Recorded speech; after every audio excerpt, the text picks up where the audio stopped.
இந்த 2 பேருக்கு தான் சண்டையே வருது. மாமியார் மருமக சண்டை இல்லாம இருக்கிறதுக்கு ஏதாவது பதிகம் இருந்தா சொல்லுங்க. நான் சொன்னேன், இப்படி எல்லாம் நீங்க எதிர்காலத்துல கேப்பீங்கன்னு தெரிஞ்சுதான் அந்த காலத்திலேயே நம்ம ஞானம் பெரியவர்கள் எழுதி வச்சிருக்கிறாங்க. ஐயோ நிஜமாதான் சொல்றீங்களா? இதுக்கு கூட பதிகம் இருக்கான்னு. சத்தியமா இருக்கு. அபிராமி அந்தாதியில அபிராமி பட்டர் ஒரு அற்புதமான பதிகம் அருளி இருக்கிறார். 100 பாடல்கள்ல ஒரு பாடலுக்கும் ஒரு சிறப்புண்டு. அதுல ஒரு பாடல் மாமியார் மருமக சண்டை இல்லாம இருக்கிறதுக்குன்னு இந்த பாட்டு. அந்த பாட்டை நான் கேலண்டர்ல எழுதியிருக்கேன். யார் வீட்லயாவது படிக்கணும்னு ஆசைப்பட்டீங்கன்னா வாங்கிட்டு போய் முதல்ல சண்டை போடாம படிங்க. அதை படிக்கிறதுக்கு முன்னாடி அதுல என்ன எழுதியிருக்கிறேன்னு படிச்சு பார்த்துட்டு அப்புறமா பதிகத்தை படிங்க. மாமியார் மருமகள் 2 உறவு. ஒரு மகனை பெற்று வளர்த்து இந்த மகன்தான் நமக்கு ஆதாரம் என்று நம்பிக்கொண்டிருப்பவள் தாய். தன்னுடைய தாய், தந்தை, உற்றார், உறவினர், சுற்றம், நட்பு, தோழிமார்கள், தான் படித்த படிப்பு, ஊர், தேசம் என்று அத்தனையும் அற்றுவிட்டு தாலி கட்டிய கணவனே கதி என்று நம்பி வருபவள் மனைவி. இதுல ஒரு கணவனுக்கு யார் மேல அதீதமான உரிமை உண்டுங்கிறதுலதான் பிரச்சனையே வருது இல்லையா? தன் கணவனை தான் கவனிக்க வேண்டும் என்கின்ற எண்ணத்தோடு வருபவள் மனைவி. அவளுக்கு வேலையே புருஷனை கவனிக்கிறது தான். இந்த அம்மா 30 வருஷமா கவனிச்சார். 30 வருஷமா பையனுக்கு இவதான் சோறு போட்டா. 30 வருஷமா பையன் பைக்ல ஆபீஸ்க்கு போகும்போது இவதான் டாட்டா காட்டினா. 30 வருஷமா பையன் இவனுக்கு தான் புடவை எடுத்து கொடுத்தா. எல்லாம் இவளுக்கு தான் நடந்தது. இப்ப புதுசா ஒருத்தி நின்னு டாட்டா காட்டினா இவளுக்கு கோவம் வரும். அது என்ன அவளுக்கிட்ட? அவ வந்ததே டாட்டா காட்டுறதுக்கு தானே. எப்படியோ அவ வந்ததே டாட்டா காட்டுறதுக்கு தானே. அவ வேலையை அவ செய்யறா. நம்ம வேலை என்ன? நம்ம செய்யணும். இதுல நான் ரொம்ப எளிமையான ஒரு வழி சொல்றேங்க. மாமியார் மருமக சண்டை இல்லாம இருக்கணும் அப்படின்னா ரொம்ப எளிமையான வழி சொல்றேன். நிறைய பேரு பையனை கைக்குள்ள வச்சுக்கணும்னே முயற்சி பண்ணுவாங்க. பையன் கைக்குள்ளே சத்தியமாக வரமாட்டான். அம்மாவை மதிக்கிற மாதிரி நடிப்பான். பசங்கள்லாம் வருத்தப்படாதீங்க, இயல்பு அதுதான். மனைவி எதிர்காலம், தாய் இறந்த காலம். ஒரு இளைஞன் எதிர்காலத்தின் நோக்கி போவானா? இறந்த காலத்துக்கு பின்னாடியே ஒளிஞ்சிட்டு இருப்பானா? எதிர்காலம் அவனுக்கு தேவை. இறந்த காலம் தாய் வருத்தப்படக்கூடாது என்பதற்காக பேச்ச கேட்கிற மாதிரி நடிப்பான். நான் மனைவி என்ன சொல்றாளோ அதைத்தான் செய்வான். நான் இதுக்குதான் யோசனை சொல்றேன். மகனை கைக்குள்ள வச்சுக்கணும்னு நினைக்கிறது ரொம்ப தப்பு. நடக்கவே நடக்காது. மகனை வச்சுக்கலாம் முடியாது கைக்குள்ள. மருமகளை கைக்குள்ள வச்சுக்கோங்க. ரொம்ப சுலபமான வழி. ஒரு பொம்பளையும் இன்னொரு பொம்பளையும் சீக்கிரமா சேர்ந்துக்குவா. ஆனா ஒரு பொம்பளை இன்னொரு பொம்பளோட சேர்றதுலேயும் ரொம்ப கஷ்டம் இருக்கு.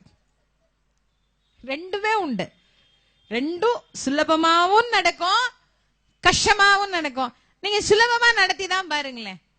ஒரு புருஷன் பொண்டாட்டி தீபாவளிக்கு துணிமணி எடுக்க போறாங்கன்னு வச்சுக்கோங்க. மருமக வீட்டுல, மாமியார் மருமக எல்லாம், கணவன் மனைவியும் கடை கிளம்புறாங்க. இந்த அம்மா பையனை கூப்பிட்டு சொல்றாடே, எனக்கு 5000 ரூபாய்க்கு புடவை எடுத்துட்டு வரணும்டா. உன் பொண்டாட்டிக்கு 5000 ரூபாய்க்கு எடுத்துட்டு எனக்கு 1000 2000 எடுத்துட்டுலாம் வரக்கூடாது.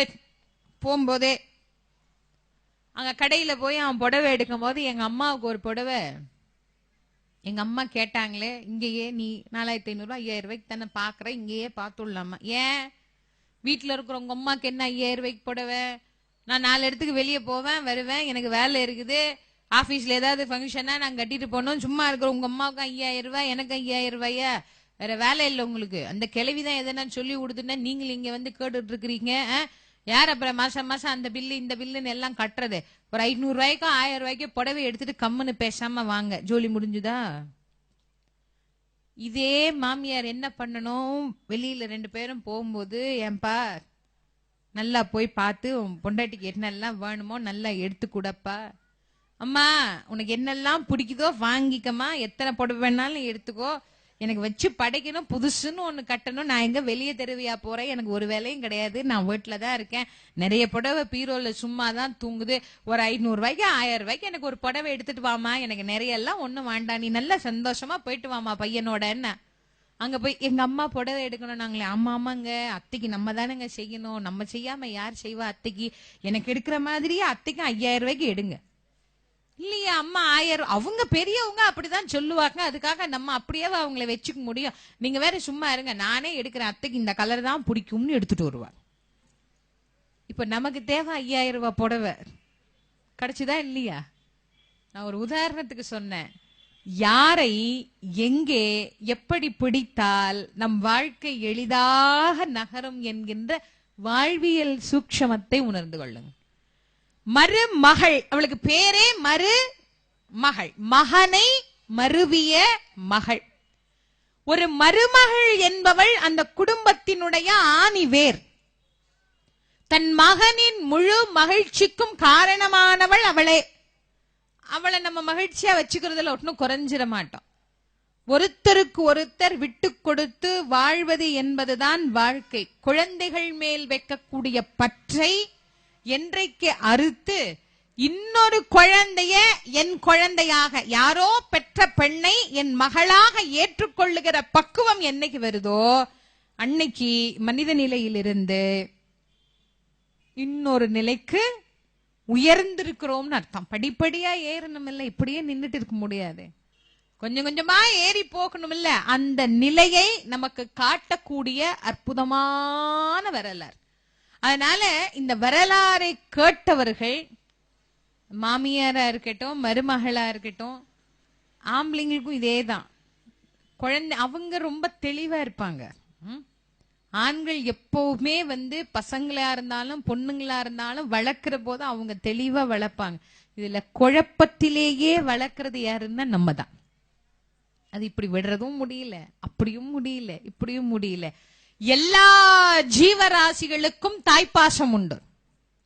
நாயே நம்ம எப்படி நினைக்கிறோம், ஆனா நாய்க்கு இருக்கிற தாய்ப்பாசம் உலகத்துல எதுக்குமே கிடையாது.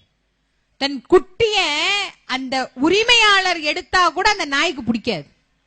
குட்டியில அப்படி பாதுகாத்தது. ஒரு நிலை வந்த உடனே என்ன பண்ணுச்சு, பக்கத்துல சேர்க்காதே, விரட்டி விட்டுடும் குட்டியை. ஏன், உன்னை நீ காப்பாற்றி கொள்ள என் பின்னே ஒளிந்து கொள்ளாதேனார். உலகத்தில் இருக்கிற எல்லா ஜீவராசிகளும் தான் குழந்தை மேல வைக்கிற பற்றை துறந்து தான் வாழ்கிறது. ஆனா நம்ம தான் கடைசி வரைக்கும் அதோடே முட்டி மோதி எல்லாம் செஞ்சு வாழ்ந்துட்டு இருக்கிறோம். என்னைக்கு இந்த நிலையிலிருந்து இன்னொரு நிலைக்கு நாம் மாறுகிறோமோ அன்றைக்கு நம்முடைய பக்தி இதிலிருந்து ஒரு படி உயர்ந்த நிலையை நமக்கு அடைந்து இருக்கிறது அப்படின்னு நாம் உணர்ந்து கொள்ளலாம்.